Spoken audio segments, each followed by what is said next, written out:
அனைவருக்கும் இனிய வணக்கம் நண்பர்களே. இந்த நாள் இனிய நாளாகட்டுங்க. இந்த பதிவில் எதை பற்றி பார்க்க போகிறோன்னா, புரட்டாசி மாதத்தில் வரக்கூடிய 108 ஆண்டுகளுக்கு பிறகு வரக்கூடிய 3ஆம் பிறை சந்திர தரிசனத்தை நீங்கள் பார்த்தா உங்களுக்கு இருக்கக்கூடிய அனைத்து விதமான பாவங்களும் தீருங்க.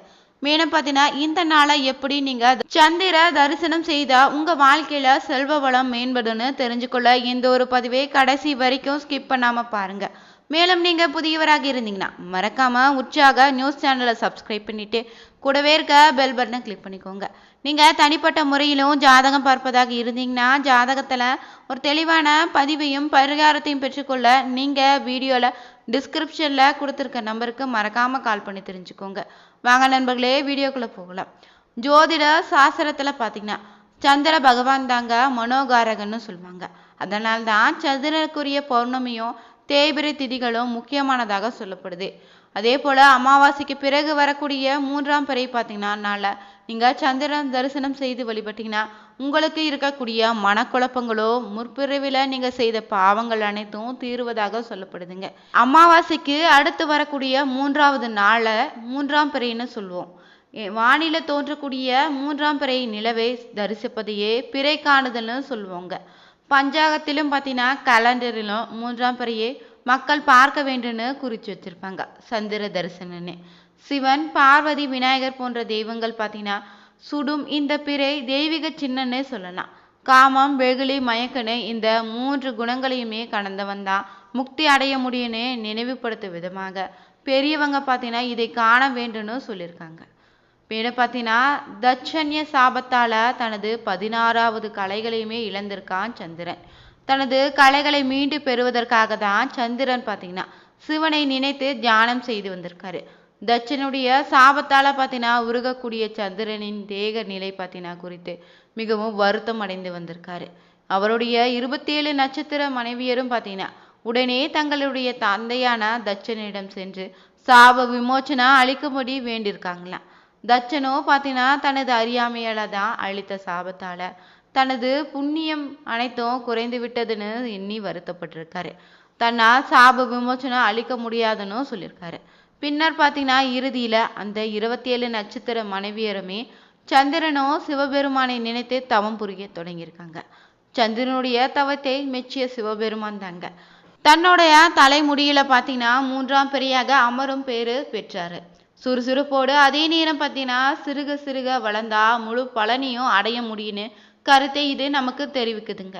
இந்த பிறை பார்த்தீங்கன்னா இதை வைத்து தான் நம்ம வயது நிறைவுற்றவங்களை 1000 பிறை கண்டவர்னு கூறி சதாபிஷேகம் செய்து கொண்டாடுறோம். மேலும் பார்த்தீங்கன்னா அமாவாசைக்கு அடுத்து வரக்கூடிய 3ஆம் பிறை நாளில் நீங்கள் சந்திர தரிசனம் காண்பவர்களுக்கு ஞாபக சக்தி அதிகரிப்பதாகவும் சொல்லப்படுதுங்க. மனக்குழப்பம் நீங்கிடுங்க, கண் பார்வை தெளிவாகிடும். செவ்வாய், வெள்ளி, சனிக்கிழமைகளை வரக்கூடிய 3ஆம் பிறையில மிகவும் விசேஷமான பலனை ஏற்படுத்தி தரும்.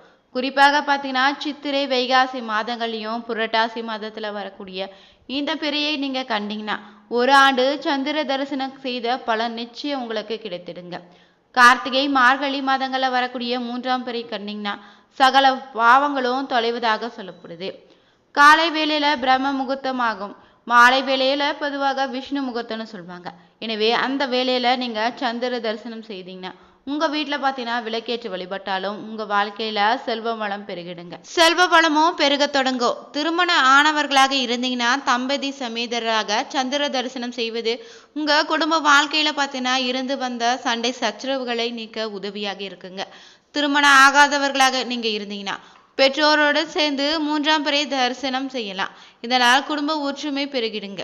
3ஆம் பிறையை தரிசிக்க முடியாதவங்க வீட்டில் இருந்தபடியே நீங்க சிவ வழிபாடு செய்வதும் சிவன் கோவிலுக்கு சென்று சிவ தரிசனம் செய்வதும் ரொம்பவே நல்லதுங்க. 3ஆம் பிறை தரிசனம் காண்பது சிவபெருமானுடைய சிரசையே நேரில் தரிசனம் செய்த புண்ணிய பலன் உங்களுக்கு கிடைத்திடுங்க. தொடர்ந்து 3ஆம் பிறையை தரிசனம் செய்து வந்தீங்கன்னா உங்க வாழ்க்கையில வற்றாத செல்வ வளத்தை பெறுவீங்க. மேலும் பார்த்தீங்கன்னா வீட்டில் வறுமை நிலை என்றே சொல்ல முடியாத அளவுக்கு எந்தவித குறைவும் உங்க வாழ்க்கையில ஏற்படாதுங்க. புரட்டாசி மாதத்துல வரக்கூடிய சந்திர தரிசனத்திற்கு வழிபாடும் போது உங்களுக்கான பலன் ரொம்ப அதிகமாக கிடைக்குங்க. நாளை காலை நீங்க எழுந்த உடனே கண் விழித்த உடனே என்ன செய்யணும்னா உங்களுடைய மன கண்கள்ல ஈசனே பிறை நிலவையும் பார்த்து வழிபடுவது போல நினைச்சுக்கோங்க. ஓம் சந்திர மௌலீஸ்வராய நமக என்ற மந்திரத்தை பார்த்தீங்கன்னா நீங்கள் 3 முறை சொல்லிட்டு செல்வ வளத்தோடு வாழ வேண்டும்னு நீங்கள் உங்களுடைய வேண்டுதலை 3 முறை சொல்லணும்.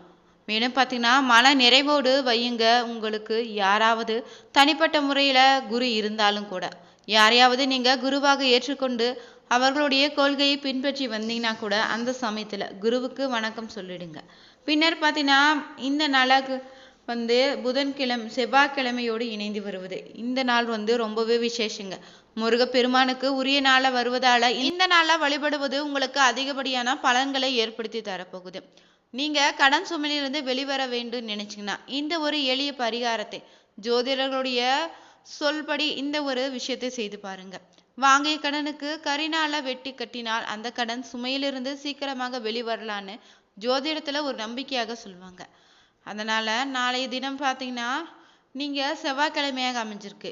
இந்த நாள்ல 3ஆம் பிறை தரிசனம் செய்து பாருங்க. நவகிரகங்கள்ல பார்த்தீங்கன்னா செவ்வாய் பகவானுக்குரிய இந்த நாளை வருவது உங்களுக்கு இருக்கக்கூடிய பண பிரச்சனையை தீர்த்து வைக்க போகுதுங்க. இந்த நாள்ல பார்த்தீங்கன்னா கடன் சுமை எந்த அளவுக்கு குறைகிறது என்பதை நீங்களே அடுத்த 3 மாதத்துக்குள்ள கண் கூட பார்க்க முடியும். இதற்கு என்ன செய்ய வேண்டும் பார்த்தீங்கன்னா உங்களுடைய குலதெய்வத்தையும் ஈசனையும் மனதார நினைச்சு கொண்டு காலை 10:30 மணியிலிருந்து 11:30 மணிக்குள்ள நீங்க வாங்கிய கடனுக்கு வட்டியை கொடுத்துடுங்க. அவ்வளவுதாங்க. கை நீட்டி ஒரு நபரிடம் 1 லட்சம் ரூபாய் கடன் வாங்கி இருந்தீங்கன்னா 1 லட்சம் ரூபாய் கடனுக்கு மாதம் 1000 ரூபாய் வட்டி கட்டுவதாக இருந்தீங்கன்னா அந்த 1000 ரூபாய் வட்டியை நாளைக்கு கொடுத்துடுங்க. அவ்வளவுதாங்க. அந்த 1 லட்சம் ரூபாய் கடனும் பார்த்தீங்கன்னா சீக்கிரமே அடைந்துடுங்க. திரும்ப திரும்ப கடன் வாங்கக்கூடிய சூழ்நிலை உங்களுக்கு இனி ஏற்படாது. இந்த நாளை வட்டி கட்டினீங்கன்னா விரைவிலேயே அந்த முருகனினுடைய அருளால விரைவில் நீங்க கடன் அடைவதற்கான வழி பிறந்திடுங்க. 3ஆம் பிறை சந்திர தரிசனம் செய்வதால பார்த்தீங்கன்னா உங்களுக்கு மன நிம்மதியும் ஆரோக்கியமும் ஏற்படும். ஆயுள் விருத்தியும் உண்டாகிடுங்க. அமாவாசை முடிந்து 3ஆவது பிறை தான் தரிசனம் பார்த்து விட்டீங்கன்னா 2 மடங்கு வருமானமும் செழிப்பு உங்க வாழ்க்கையில உண்டாகிடுங்க. காலை வேலை பிரம்ம முகூர்த்தம்னு சொல்லுவோம். மாலை வேலை தான் விஷ்ணு முகூர்த்தம்னு சொல்லுவோம். எனவே அந்த வேலையில சந்திர தரிசனம் செய்து வழிபட்டீங்கன்னா வீட்டில் விளக்கேற்றி வழிபடுவதும் செல்வ வளத்தை பெருக்கிடுங்க. இந்த நாளை நீங்க என்ன செய்யணும்னு பார்த்தீங்கன்னா சந்திரனை தரிசிக்கும் வேலையில கையில காசை வைத்து முடிக்கொண்டு வளமாக 3 முறையும் சுற்றி மீண்டும் ஒரு முறை பிறையை தரிசித்து வணங்கிட்டு பெண்களுக்கு மாங்கல்ய பலம் இதனால் ஏற்படுங்க. 3ஆம் நாள்ல சந்திர தரிசனம் காண்பவர்களுக்கு ஞாபக சக்தி அதிகரிப்புதுன்னு சொல்லுவாங்க. மனக்குழப்பங்கள் நீங்கிடுங்க. கண் பார்வை தெளிவாகிடும். 3ஆம் பிறையில சந்திர தரிசனம் செய்து வணங்குவது உங்களை ஆயுளை விருத்தியாக செய்யுங்க. சந்திர தரிசனத்தின் போது பார்த்தீங்கன்னா ஒரு தாம்பழ தட்டுல இந்த நாள பச்சரிசி இல்லைன்னா பச்சை நெல் பரப்பிடுங்க. அதன் மேல காமாட்சி அம்மன் விளக்கு வச்சுட்டு நல்லெண்ணெய் ஊற்றி பஞ்சு இல்லைன்னா பருத்தி நூல் திரி போட்டுடுங்க. மேற்கு பக்கமாக விளக்கு முகம் வைத்து வெளியில வழிபாடு செய்யணும். அப்போது இறைவனை நீங்க மும்மூர்த்தியாக பாவித்து தான் வணங்கணும். பிறையை பார்த்து கையேந்தி வணங்கிடுங்க. தேவையை கேட்குங்க. இந்த தேவையை கேட்கும் முன்னாடி இன்று காலையில இருந்து ஏதாவது ஒரு உயிருக்காவது நீங்க உணவு இல்லைன்னா தண்ணீர்னு தர்மம் செய்திருக்கணுங்க. மேலும் சந்திரனிடம் இந்த நாளை வேறு எந்த தெய்வத்தினுமே நான் வேண்டியதை கேட்கும்போது கையேந்திய கேட்க வேண்டுங்க. அதுவே யாசகன்னு சொல்லுவாங்க. இப்படி நீங்க வணங்கி முடித்த பின்னாடி அந்த தீபத்தை ஒரு முறை சுற்றி வடக்கு நோக்கி விழுந்து வணங்கிடுங்க. பின்பு பார்த்தீங்கன்னா சிறிது தண்ணீர் எடுத்து பூமியில விட்டுட்டு தீபத்தை அணையாம பார்த்தீங்கன்னா வீட்டு நடுவுல கொண்டாந்து வைக்கணும். பிறகு பார்த்தீங்கன்னா குறைந்தது 3 சந்திர தரிசனத்தை செய்வது ரொம்பவே நல்லதுங்க. உங்களுடைய ஆயுளுக்கும் செய்து வந்தீங்கன்னா வீட்டில் வறுமை நீங்கி செல்வ வளம் குறையாம இருக்கும். அமாவாசைக்கு அடுத்து வரக்கூடிய 3ஆவது நாள சந்திர தரிசனம் காண்பவங்களுக்கு அறிவு வளரும். சந்தோஷம் தேடி கிடைக்கணும்னு சொல்லுவாங்க. சந்திரனுடைய நட்சத்திரங்களாக சொல்லக்கூடிய ரோகிணி அஸ்தமம் திருவோணத்துல பிறந்தவங்க தங்களது வாழ்நாள் முழுவதும் நீங்க 3ஆம் பிறை தரிசனம் கண்டீங்கன்னா சந்திரனுடைய பரிபூர்ண அருள் பத்தின உங்க வாழ்க்கை முழுவதும் நீடிக்குங்க. சந்திரனை தரிசிக்கும் வேளையில நீங்க கையில காசை வைத்து முடிக்கொண்டு வளமாக 3 முறை சுற்றி மீண்டும் ஒரு முறை பிறையை தரிசித்து வணங்க பெண்களுக்கு மாங்கல்ய பலம் உண்டாகிடுங்க. இந்த நாளை பார்த்தீங்கன்னா நீங்க பிறருக்கு பணம் கொடுப்பதை தவிர்த்திடுங்க. இந்த பிறை தரிசனம் பார்த்தீங்கன்னா உங்க வாழ்க்கையில வருமானத்தை பெருக செய்யும். மன ஆரோக்கியத்தையும் ஆயுள் விருத்தியும் உண்டாகிடுங்க. சகல பாவங்களையும் தீர்த்து வைக்கும். சிவபெருமானுடைய சிரசை தரிசித்த சமமான புண்ணியத்தை உங்களுக்கு கிடைத்திடுங்க. மார்கழி மாதங்கள்ல காணும் பிறை தரிசனம் பார்த்தீங்கன்னா அறிவு வளர செய்யும். ஞாபக சக்தியை பெற செய்யுங்க. இந்த வீடியோ உங்களுக்கு பிடிச்சிருந்தா மறக்காம நீங்க உற்சாக நியூஸ் சேனலை சப்ஸ்கிரைப் பண்ணிட்டு கூடவே இருக்க பெல் பட்டனை கிளிக் பண்ணிக்கோங்க. நீங்கள் சந்திர தரிசனை கண்ட அனுபவத்தையும் மறக்காமல் நம்ம சேனலை கமெண்ட் பாக்ஸில் பதிவிடுங்க. அனைவருக்கும் நன்றி நண்பர்களே.